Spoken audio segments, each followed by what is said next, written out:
Daily Words of God, Excerpt 24.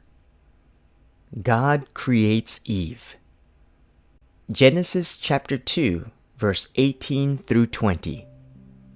And Jehovah God said, "It is not good that the man should be alone. I will make him an helpmeet for him." And out of the ground Jehovah God formed every beast of the field, and every fowl of the air, and brought them to Adam to see what he would call them. And whatever Adam called every living creature, that was the name thereof. And Adam gave names to all cattle, and to the fowl of the air, and to every beast of the field. But for Adam there was not found an helpmeet for him. Genesis chapter 2, verses 22 through 23. And the rib which Jehovah God had taken from man made he a woman, and brought her to the man. And Adam said, "This is now bone of my bones, and flesh of my flesh. She shall be called woman, because she was taken out of man." There is one key line in this part of Scripture. Whatever Adam called every living creature, that was the name thereof.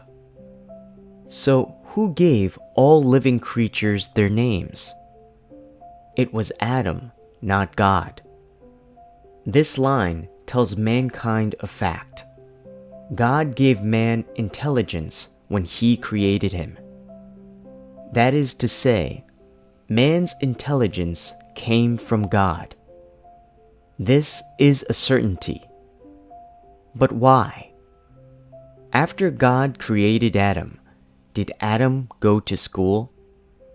Did he know how to read? After God made various living creatures, did Adam recognize all of these creatures? Did God tell him what their names were? Of course, God also did not teach him how to come up with the names of these creatures. That is the truth.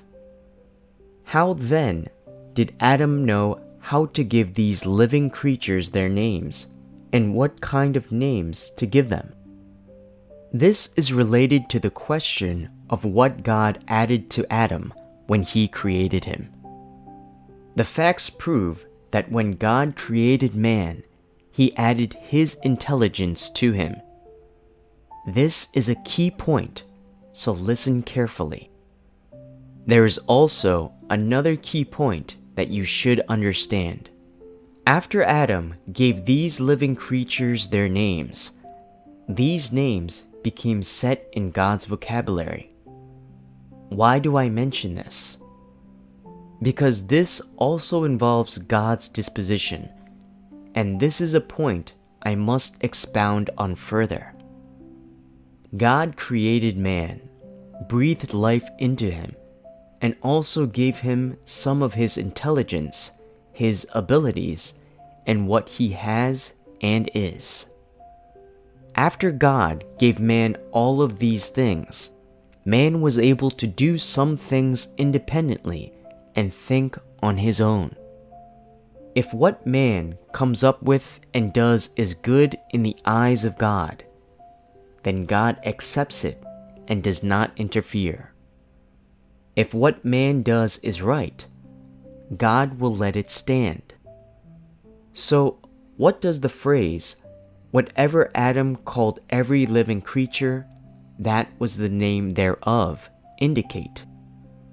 It indicates that God did not see fit to alter any of the names given to the various living creatures.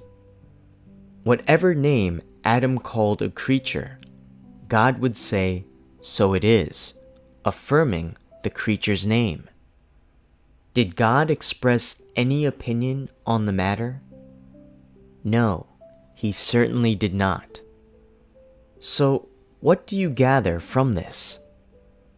God gave man intelligence, and man used his God-given intelligence to do things.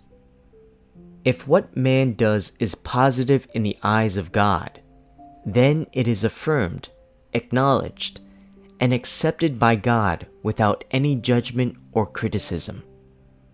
This is something no person or evil spirit or Satan can do. Do you see a revelation of God's disposition here? Would a human being, a corrupted person, or Satan permit anyone else to do something in their name right under their nose? Of course not. Would they fight over this position with that other person or other force that is different from them? Of course they would. If it were a corrupted person or Satan who was with Adam at that time, they would have certainly repudiated what Adam was doing. To prove that they have the ability to think independently and have their own unique insights, they would have absolutely denied everything Adam did. You want to call it this? Well, I'm not going to call it this. I'm going to call it that. You called it Tom, but I'm going to call it Harry. I have to show how clever I am. What kind of nature is this? Is it not wildly arrogant? And what of God? Does he have such a disposition? Did God have any unusual objections to what Adam was doing? The answer is unequivocally no. Of the disposition God reveals, there is not the slightest hint of argumentativeness, arrogance, or self-righteousness. That much is clear. This may appear to be a minor point, but if you do not understand God's essence, if your heart does not try to figure out how God acts and what God's attitude is, then you will not know God's disposition or see the expression and revelation of God's disposition. Is that not so? Do you agree with what I just explained to you? In response to Adam's actions, God did not grandiosely proclaim, "You have done well, you have done right, and I concur." In his heart, however, God approved, appreciated, and applauded what Adam did.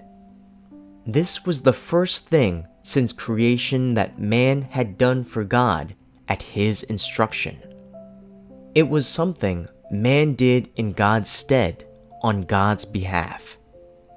In God's eyes, this arose out of the intelligence he bestowed upon man. God saw it as a good thing, a positive thing.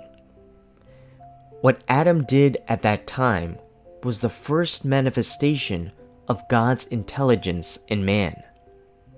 It was a fine manifestation from God's point of view. What I want to tell you here is that God's aim in imparting to man something of what he has and is, and of his intelligence, was so that mankind could be the living creature that manifests him.